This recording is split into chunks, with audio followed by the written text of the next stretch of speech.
Hari ini kita kedatangan dua tamu yang sangat spesial nih dari mahasiswa-mahasiswa UNP yang nantinya bakal melaksanakan PL. Nah, yang pertama ada dari Kak Yola Nurani Amrini gitu. Halo, selamat datang Kak Yola. Iya.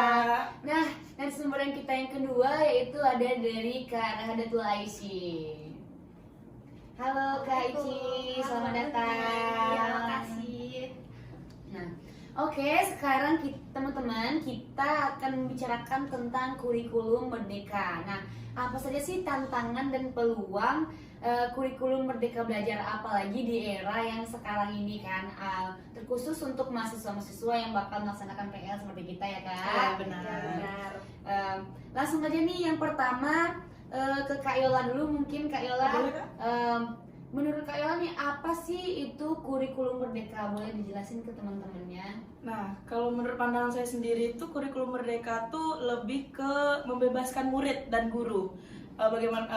Kenapa saya bicara seperti itu? Karena di sini para siswa itu dibebaskan untuk mengapresiasikan dirinya, dibebaskan untuk bagaimana cara dia menjelaskan, bagaimana cara dia belajar, dan guru pun di sini juga dibebaskan untuk bagaimana cara dia mengajarnya. Kalau seperti dulu itu kan kayak dipaku nih, harus buku ini harus tuntas. Sedangkan sekarang guru-guru bisa nih, tema hari ini tentang ini. Nah, dia harus menjelaskan tentang ini dulu dengan tema yang ini, dengan cara yang ini. Tidak terpaku oleh kurikulum-kurikulum sebelumnya. Itu menurut saya sekarang tuh juga lebih dibebaskan aja. Oke.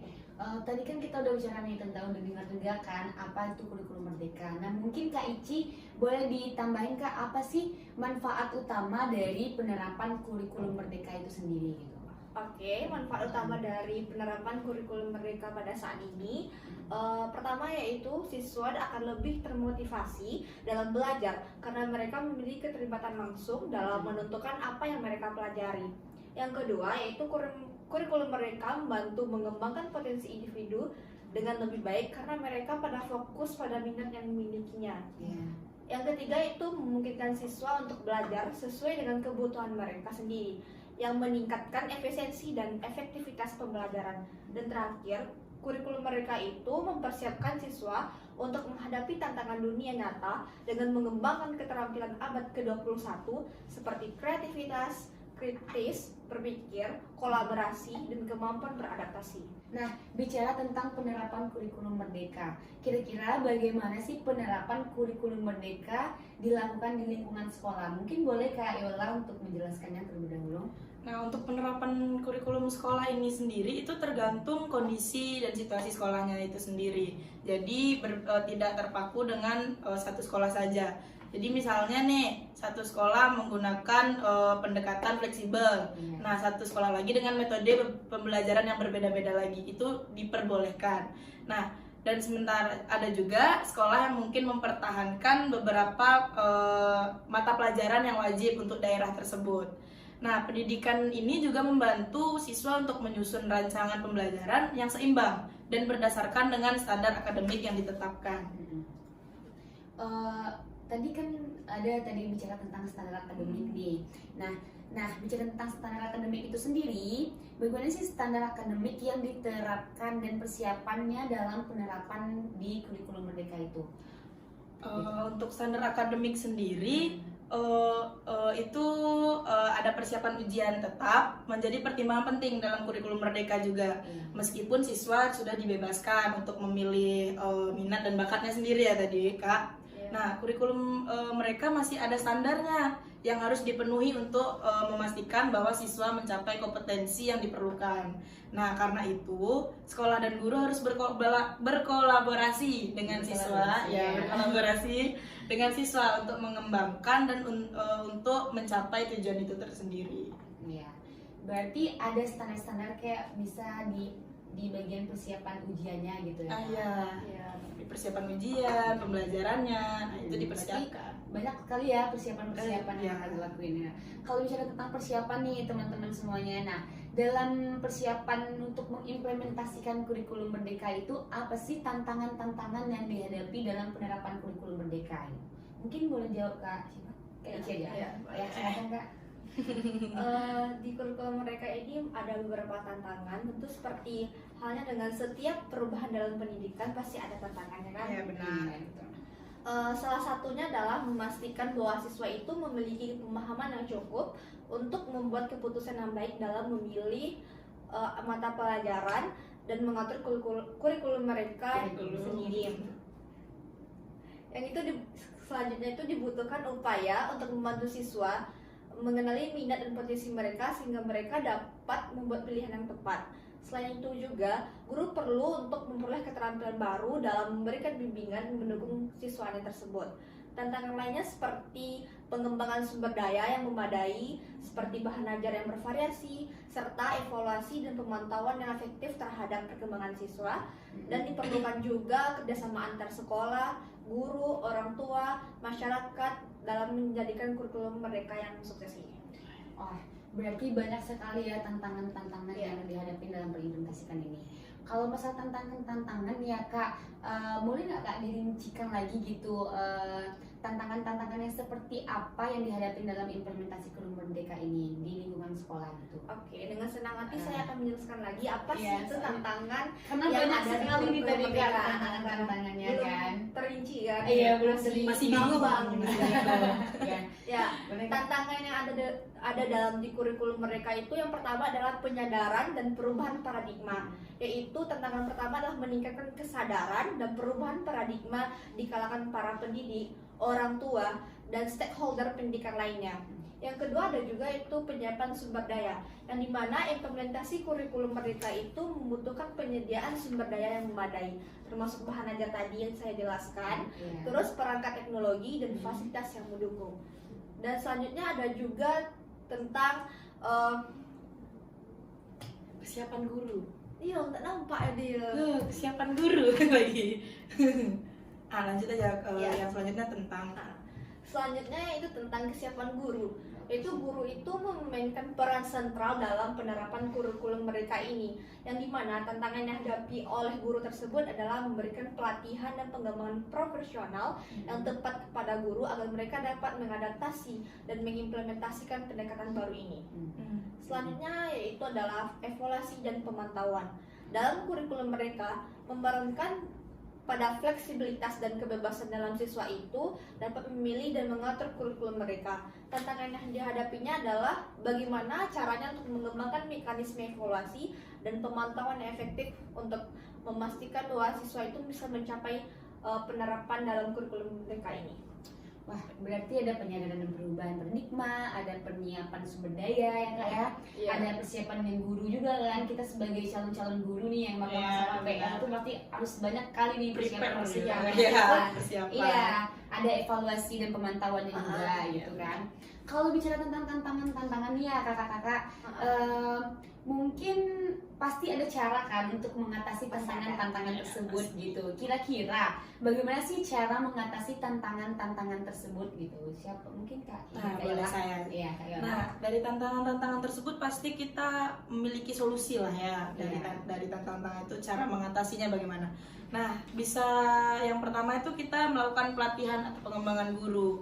Nah, guru tuh harus ada pelatihannya karena tidak semua orang bisa jadi guru nih. Iya. Nah, tanpa adanya pelatihan atau prepare terlebih dahulu. Nah, yang kedua pasti peningkatan kesadaran. Nah, guru kan tidak semuanya sadar atas apa yang dia jalankan, dia lakukan. Nah, itu harus kita tingkatkan lagi tuh persiapan untuk peningkatan kesadaran dari masing-masing diri lagi. Setelah itu mungkin alokasi anggaran yang memadai. Kenapa saya bilang tersebut? Nah, pemerintah perlu mengalokasikan anggaran yang memadai untuk mendukung implementasi kurikulum merdeka. Kan kalau tidak ada anggaran tidak dapat terjalankan nih kurikulum merdekanya. Nah, selanjutnya juga mekanisme evaluasi yang fleksibel. Kenapa saya bilang fleksibel? Karena pengembangan mekanisme evaluasi dan pemantauan itu yang memungkinkan siswa untuk menunjukkan kemajuan metode pemilihan tersebut. Nah, dan yang selanjutnya itu peningkatan kesetaraan akses. Upaya harus karena akses itu perlu gitu. Untuk seperti kayak beasiswa, kalau infrastruktur berkurang kan tidak terjalankan dengan lancar. Nah, Apalagi mungkin di daerah yang terpencil benar. itu susah gitu. Jadi pendidikan kurang Kurang, berkembang. iya. Jadi harus disesuaikan. Ya sama rata gitu. Pemerataan lah. Ya. Mungkin memungkinkan berarti kan kurikulum merdeka ini dapat meningkatkan kualitas pendidikan gitu. Nah, bagaimana caranya agar kurikulum merdeka ini dapat meningkatkan kualitas pendidikannya secara keseluruhan? Tadi kan udah dibicarakan tentang tantangannya nih, akses. Berarti aksesnya kan kurang memadai nih. Ya, Berarti kualitas pendidikannya pun juga Kurang. tidak merata ya. Iya. Jadi bagaimana cara dapat meningkatkan kualitas pendidikannya itu gitu? Ini di seluruh Kayak secara keseluruhan gitu. Oke. Ya, kurikulum merdeka itu meningkatkan kualitas pendidikan secara keseluruhan dengan memfokuskan pada pengembangan kompetensi siswa yang relevan dengan kebutuhan zaman pada saat ini, dengan memberikan kebebasan kepada siswa untuk berkreasi sesuai dengan minat dan bakat yang dimiliki oleh mereka tersebut.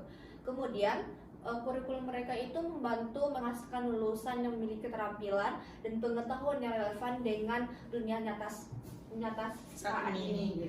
Selain itu, kurikulum mereka juga mendorong siswa untuk melakukan metode pembelajaran yang inovatif dan kreatif serta interaktif. Dengan adanya fleksibilitas itu, dalam pendekatan pembelajaran, guru dapat menerapkan strategi yang menarik dan menantang siswa untuk berpikir kritis, berkolaborasi, serta berkomunikasi dengan baik.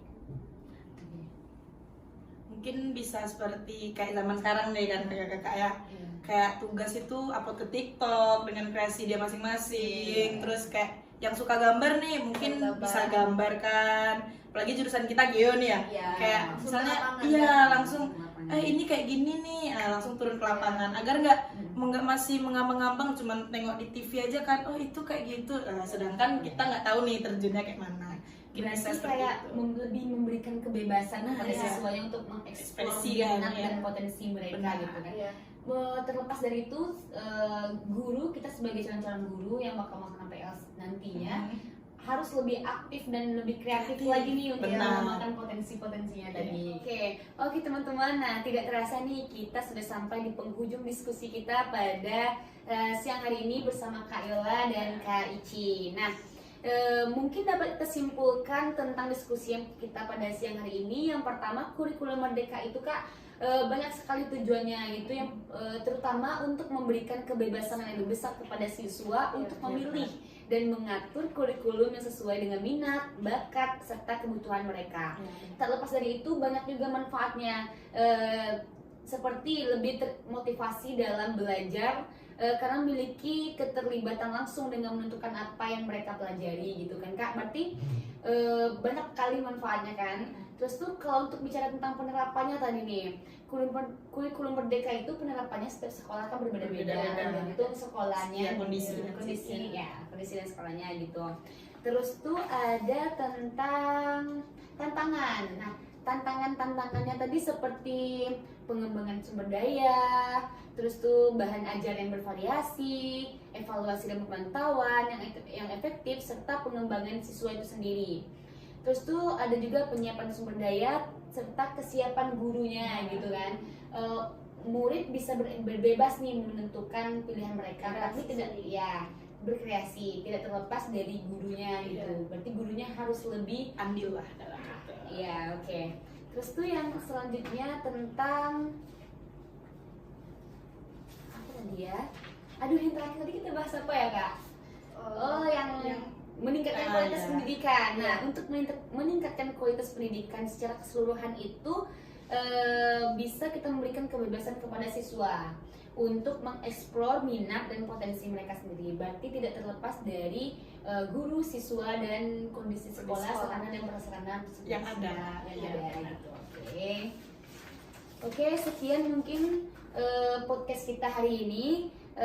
Sampai jumpa lagi di podcast kita selanjutnya ya Kak. Terima kasih ya. Untuk guru-guru PL, semangat ya. Mungkin say hi dulu Kak ke kameranya. Bye. See you next.